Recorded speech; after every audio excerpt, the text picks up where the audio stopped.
priestly benediction, one of the most powerful blessings in the entire Torah, appears in this Torah portion, Parashat Naso. May God bless you and protect you. May God's light shine upon you, and may God be gracious to you. And may God bestow,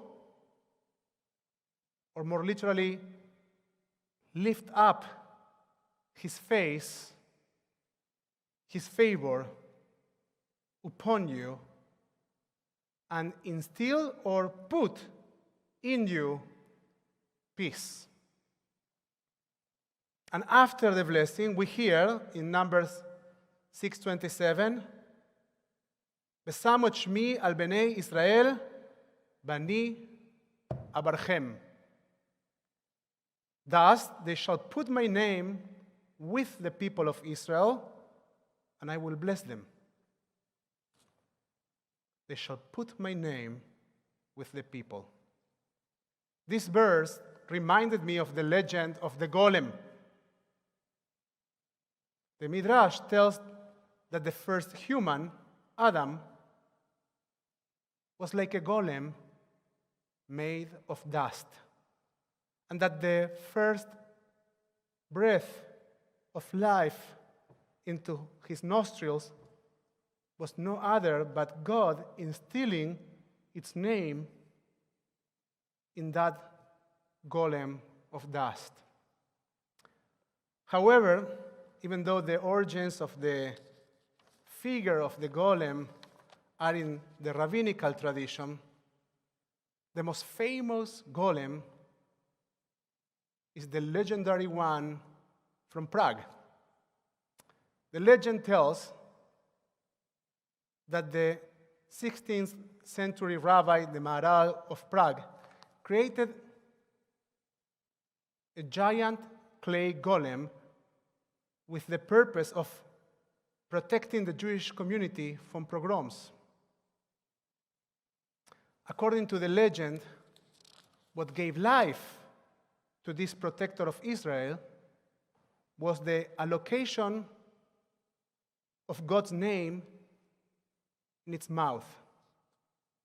Exactly as the Torah says in the book of Numbers, and you shall put my name. Every Friday, the Maharal would make sure to remove the note with the name from the golem's mouth, so the golem could rest on Shabbat and he wouldn't be over-energized, which would endanger the community around him. One day, the daughter of the Maharal was very sick, and he was taking care of her before leaving for synagogue on Friday night. At some point, the Maharal noticed the time and left in a rush, forgetting to remove the paper from the mouth of the golem. The golem then got over-energized, and his force became destructive. He started to walk around the neighborhood, destroying everything that came by his way. Some pious Jew ran to the synagogue to inform the Maharal, and so the second left the Friday night services, ran toward the golem, ordered it to stop, removed the divine name from his mouth, and after Shabbat, destroyed the statue forever. As we learn in the Torah portion, Besamu et shmi al bnei Israel, be'ani abarchem. Thus they shall put my name with the people of Israel, and I will bless them. The name can be a blessing for life. And on the other hand, As we saw in the legend of the Golem, it can also be a force that can get out of control. The Ten Commandments include a warning about the use of the name of God.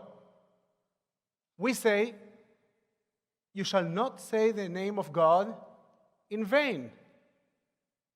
Now, while we commonly translate it to English as "you shall not say," the exact translation is "you shall not lift up God's name in vain." Lo tisa et Shem Adonai lashav. Lo tisa. You shall not lift up. And again, the same root of the name and main motif of our Torah portion, Parashat Naso. Nun, Sin, Aleph. In our Torah portion, this root appears in a variety of contexts. The first one, the one that gives its name to the Torah portion, Parashat Naso, lift up the heads of the Gershonites, an unusual idiom that refers to counting. Later on, the word isu, they will lift up and carry the tabernacle. And next, the portion speaks about what's being carried as the masa. Men sing Aleph, same root, likely referring to the tabernacle and other things that the Levites were supposed to carry. So the word nasa appears in 3 different contexts, and also in the Ten Commandments. Now there is a 4th connection to this root in our Torah portion, because this appears in the priestly benediction. Isa Adonai, panav elecha. And for poetic reasons, we say, may you find God's presence within you always. But literally, it is God will lift up. Isa will lift up its face toward you and will instill peace in you. Veyasem lecha shalom. Isa, lift up, panav elecha, its face toward you. Veyasem lecha, and he will instill, or it will instill, peace on you.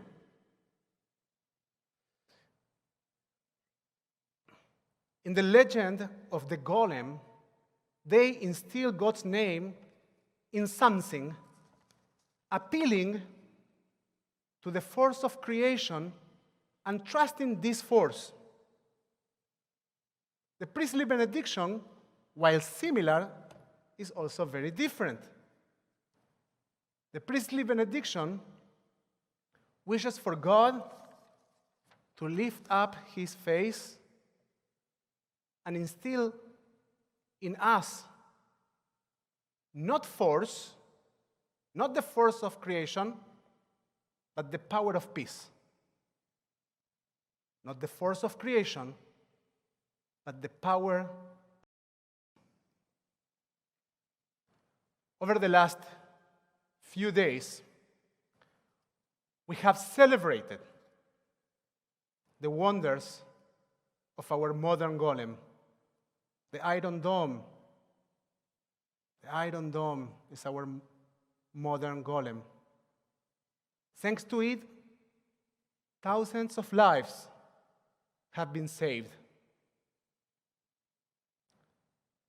But now, as we reach a ceasefire, we pray that our golem can sleep for a long time. As we are grateful for our force, we also need to recognize the limitations of it. We extract our hope from the words of the prophet Isaiah, who symbolically uses the exact same word that we are discussing in our Torah portion. Lo יישא גוי אל גוי חרב ולא ילמדו עוד מלחמה. לא יישא גוי אל גוי חרב ולא ילמדו עוד מלחמה. Nation shall not lift up, יישא, sword against nation. They shall never again know war. And so we hope. Now, our hope for a sustainable solution doesn't come through force, but rather through power. And that power is to allow God to lift up its face toward us and to instill in us peace. Even when now, for many of us, just saying the word shalom raises skepticism and frustration. And those feelings are real. We remember that we can't afford to refrain from that work. And maybe when we say, don't carry God's name in vain, the meaning is, don't just rely on your force. Don't just rely on your force, but rather appeal to your power, even when it's hard, even when we are and you are still in pain. Be a seeker of God's face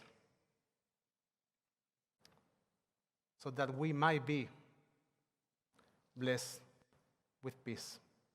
Ve'asem lanu, and will instill on us, in us, peace. Shalom. Shabbat shalom.